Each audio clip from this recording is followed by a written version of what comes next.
তো হ্যালো বন্ধুরা, আজকে সত্যি আমি প্রচণ্ড খুশি। কারণ কালকে রাতে একটু তাড়াতাড়ি ঘুমিয়ে পড়েছিলাম আর হোয়াটসঅ্যাপে এসএমএস এসেছিল কিন্তু সেটাও দেখার সময় হয়নি কারণ ঘুমিয়ে পড়েছিলাম। আর আজকে সকালবেলা যখন ঘুম থেকে উঠে দেখলাম মোবাইলে এসএমএস রয়েছে আর মিস কল রয়েছে, তাই ঘুম থেকে উঠেই ফোন করলাম। আর ফোন করার পরেই আমাকে বলা হলো যে, "তোমার জন্য একটা সারপ্রাইজ আছে।" আমি বললাম যে, "হঠাৎ কি সারপ্রাইজ?" বলল, "হোয়াটসঅ্যাপে পাঠাবে।" তারপরেই যখনই পাঠালো, দেখো তোমরা একবার সারপ্রাইজটা। সত্যি বন্ধুরা আমি প্রচণ্ডই খুশি। মানে কোন লেভেলের খুশি সেটা বলে বোঝাতে পারব না। কারণ আমার জন্য কেউ একজন ছবি এঁকেছে। আর তোমাদের অনেকের মনে হতে পারে যে ছবি এঁকেছে এটা নরমাল ছবি না। কারণ কেউ একজন খুব ভালোবেসে ছবিটা এঁকেছে। আর সেটা আমার জন্য এঁকেছে, খুব সুন্দর লাগছে আমার।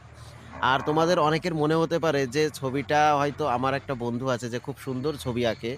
তার নাম হচ্ছে অঞ্জন। যে অঞ্জন ছবি এঁকেছে। এটা অঞ্জন ছবি আঁকেনি। এটা someone স্পেশাল আমার জন্য। এইজন্য। এবার হচ্ছে তোমাদের অনেক কৌতূহল আছে তাহলে অঞ্জন যদি ছবিটা না আঁকে তাহলে ছবিটা কে এঁকেছে? সেটাই তোমাদের দেখাবো ছবিটা কে এঁকেছে। তবে এই ভিডিওতে না। এই ভিডিওতে তোমরা লাইক করো, কমেন্ট করো।